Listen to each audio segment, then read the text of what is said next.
Donc je disais que nous sommes au 29 octobre 2019 et nous sommes ici à Toronto au Canada. Je vais commencer par remercier Maître Sylvain Senda qui venait là de faire une vidéo de soutien où il a présenté le cas Bernard Pongui au peuple congolais et à tout le monde entier. C'est une vidéo qui m'a vraiment touché, droit au cœur, de voir tout le temps que Maître Senda s'est fait pour faire une vidéo à mon nom. Lui qui est aussi très occupé dans ses fonctions, le grand avocat au niveau de la place de Paris. Vraiment, Maître Sylvain Senda, je ne peux que te dire merci. Et ma famille aussi m'a demandé de te dire merci pour ça. Et nous voulons aussi dire à tout le peuple congolais, tous ceux qui nous ont soutenus, tous ceux qui nous écrivent, tous ceux qui nous ont appelés dans ces moments forts et difficiles. Merci pour le soutien que vous nous apportez. Et j'aimerais aussi passer rapidement un message. Isidore Ayatonga a été victime d'un sabotage de son réseau Internet. Il est abonné par la compagnie française qu'on appelle Orange. Je crois que Orange a aussi des ramifications au Congo. Et le sabotage s'est réalisé au niveau des points de connexion qu'on appelle ici des bornes. Mais nous savons que pour rentrer dans ces bornes, il faut une clé spécifique. Il va falloir que vous soyez soit un agent de Orange ou encore quelqu'un qui a la connaissance dans ce domaine pour pouvoir ouvrir ces bornes. Mais nous pensons que Orange est aussi au Congo. Est-ce que les recommandations sont parties du Congo? Ça, nous ne savons pas, mais des investigations sont en cours. Le frère Isidore Ayatonga viendra encore vous parler de ça dans les jours à venir. Voilà pourquoi vous n'avez pas vu ce frère faire des publications ces derniers jours. Et ça s'est passé depuis hier, depuis le mercredi, depuis le mercredi jusqu'à aujourd'hui. Voilà, donc il viendra en long et en large vous expliquer ce qu'ils ont retrouvé. Maintenant, je vais dire au peuple congolais et à tous les démocrates du monde entier qu'après avoir parlé avec beaucoup de gens dans la diaspora, dans notre communauté, dans le système baie vitrée, et aussi parler avec des esprits qui nous soutiennent dans cette lutte, nous avons décidé ceci. Désormais, je ne reprendrai plus aux attaques sans fondement des personnes malhonnêtes, idiotes, qui ne méritent même pas l'admiration d'une fourmi.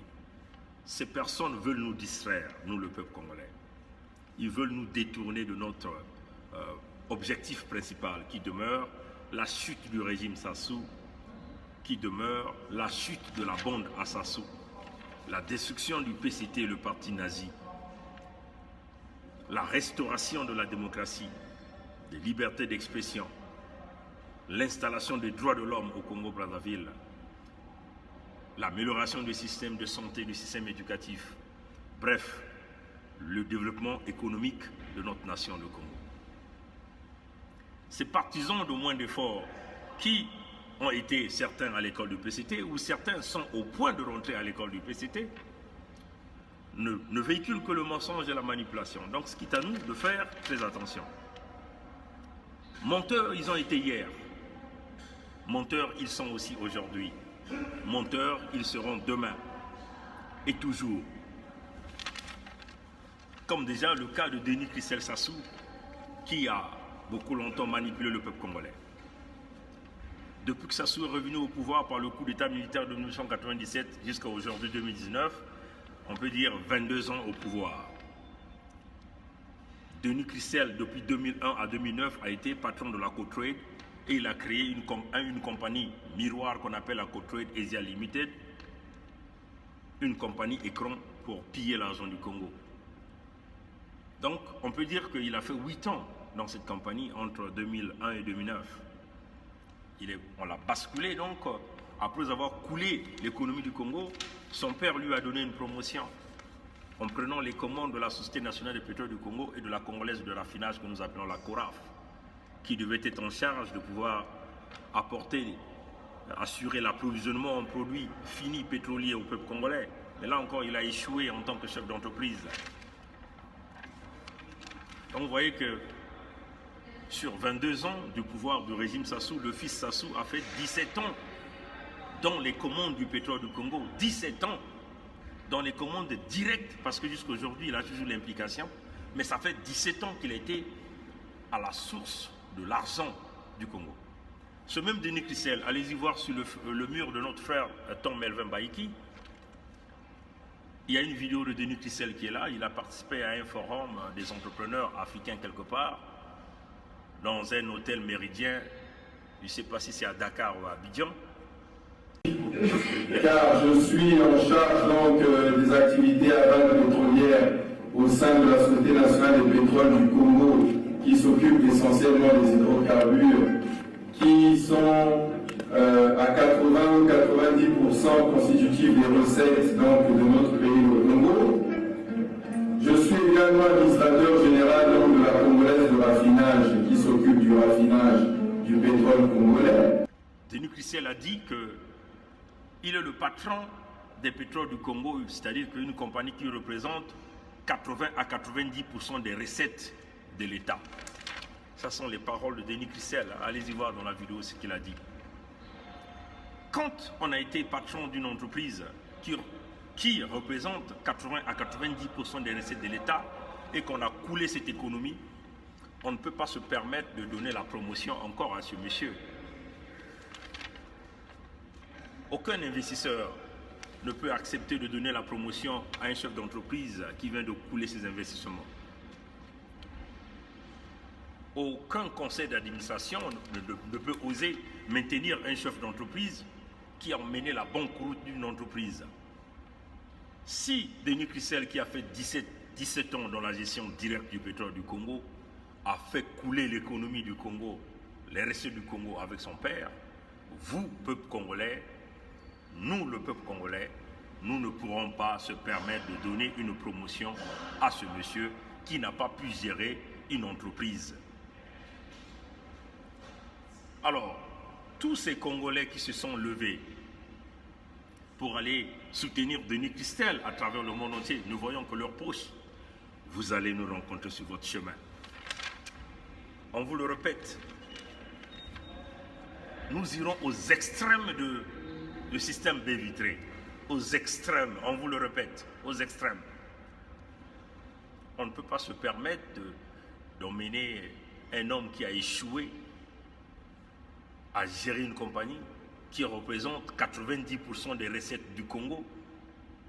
Et on a été à cette entreprise pendant 17 ans. On n'a jamais emmené l'approvisionnement sur les produits pétroliers du Congo. On ne peut pas oser donner la promotion à un tel individu d'occuper la fonction du chef de l'État au Congo.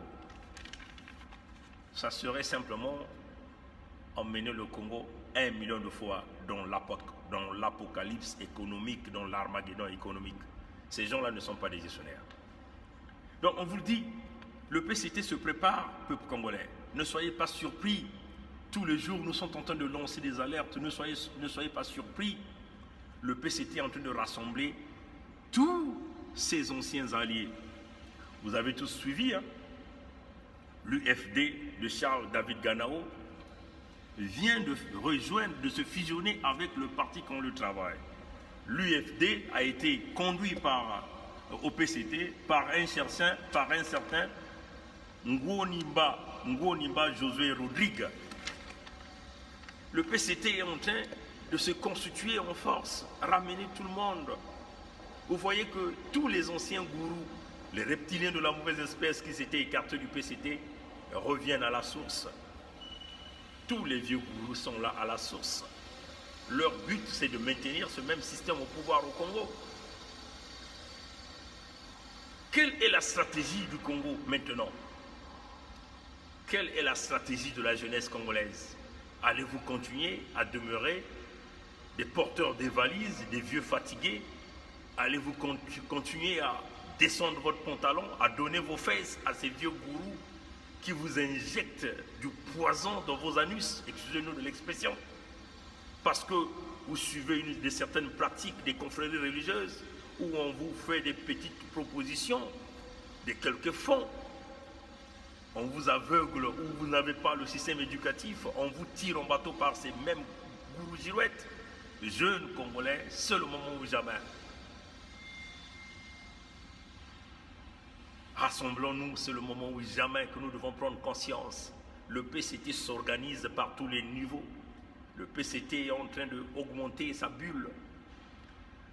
Préparez vos stratégies, affûtez vos flèches pour que nous puissions arriver à un véritable Congo que nous voulons ensemble. Donc on le dit, chers amis, si le système Sassou demeure, il n'y aura pas de changement. Les solutions immédiates à apporter après la chute de Sassou seraient de ramener le boulevard énergétique, certainement.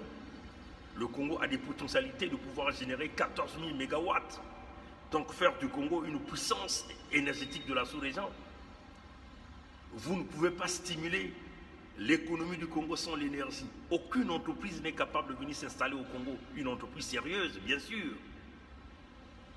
Aucune entreprise sérieuse ne peut venir s'installer au Congo s'il n'y a pas l'Internet à haute vitesse.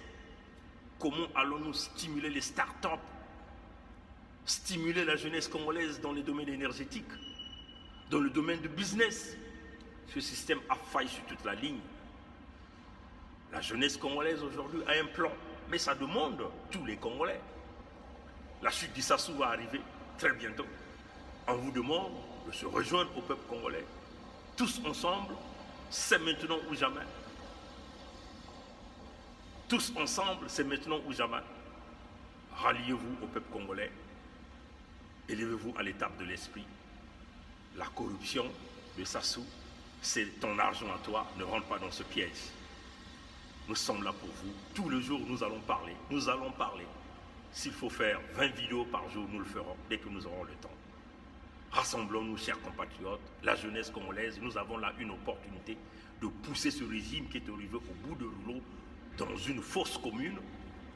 C'est le moment où jamais, chers amis, nous avons l'opportunité. Il ne s'agit pas là d'aller ressusciter un régime qui va échouer, qui va continuer à échouer. On vous a dit, le PCT ne sera jamais la solution. Le fils de Sassou ne sera jamais la solution. Ni Sassou ne sera plus jamais la solution. Tournons la page pour récupérer le Congo. Nous avons là la chance. Nous sommes en train de lancer des alertes et des alertes. Ceux qui ont des oreilles vont écouter. Ceux qui ont des yeux verront dans la grande carte. Si vous avez été un chef d'entreprise, vous avez géré 90% des recettes d'une nation pendant 17 ans d'une manière directe. Et vous êtes encore là 5 ans en train de gérer ces mêmes ressources d'une manière indirecte. Vous n'avez pas pu. Ce n'est pas pendant la souffrance que vous allez réussir. Pendant l'abondance, vous avez failli, vous avez coulé l'économie du Congo. Vous ne pouvez pas réussir avec les mêmes idiots, avec les mêmes camps. Tournons la page, chers compatriotes, parce que nous sommes convaincus que ce pays a encore des élites, des hommes conscients et intelligents, capables de changer la direction. Nous avons eu des gens comme des André Milongo qui ont géré une transition avec des moyens, des petites quantités, des moyens, on peut dire comme ça. Mais ils ont pu redresser, ils ont pu donner aux Congolais ce que le Congolais est en train de chercher. Vous voyez, chers amis, avec la situation actuelle des inondations dans les grandes villes du Congo, vous faites face à un régime qui est resté inactif. Aucun plan de comment sortir les citoyens de ce danger parce que les impacts économiques sont très grands de ces inondations. Les petits jeunes Congolais qui autrefois a reçu un don de la part de ses frères qui sont en Occident, en s'achetant un taxi, en lui donnant aujourd'hui ce taxi, se retrouve noyé et noyé. Les moteurs ont pris de l'eau. Donc, ces jeunes se retrouvent en faillite. Des familles entières se retrouvent en faillite économique à cause des inondations. Un régime, un gouvernement, un système, ils n'ont aucun plan de sortir le Congo de cette difficulté. Et nous sommes là en train d'acclamer, ça coule l'économie. Vous voyez déjà que c'est un pays qui vit sous la perfusion du Fonds monétaire international, mais quand on essaie encore de couler l'économie informelle, le citoyen qui se démerde à sa manière, qui ne peut plus vaquer à ses occupations parce que les gens ont mal construit les routes, les familles entières, les maisons ont été inondées, ils n'ont pas de salaire, ils ne savent plus où dormir demain. Personne ne dit rien, aucun plan de sortie. On ne peut pas continuer simplement à rester assis et en train d'acclamer, chers compatriotes congolais.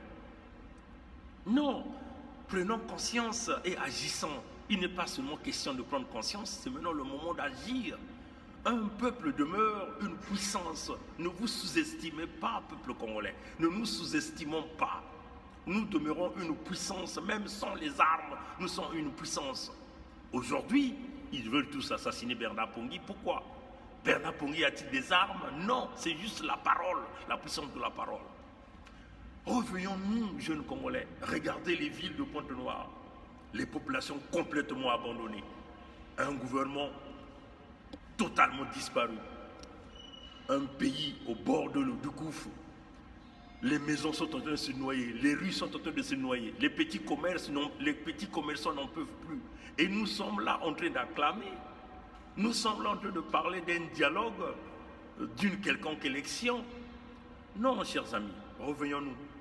Regardons encore les petits qui reviennent de la République démocratique du Congo, des jeunes Congolais qu'on a envoyés pour devenir, entre guillemets, des marins, incapables de subvenir à leurs besoins. Les parents sont fatigués, les salaires ne sont pas payés.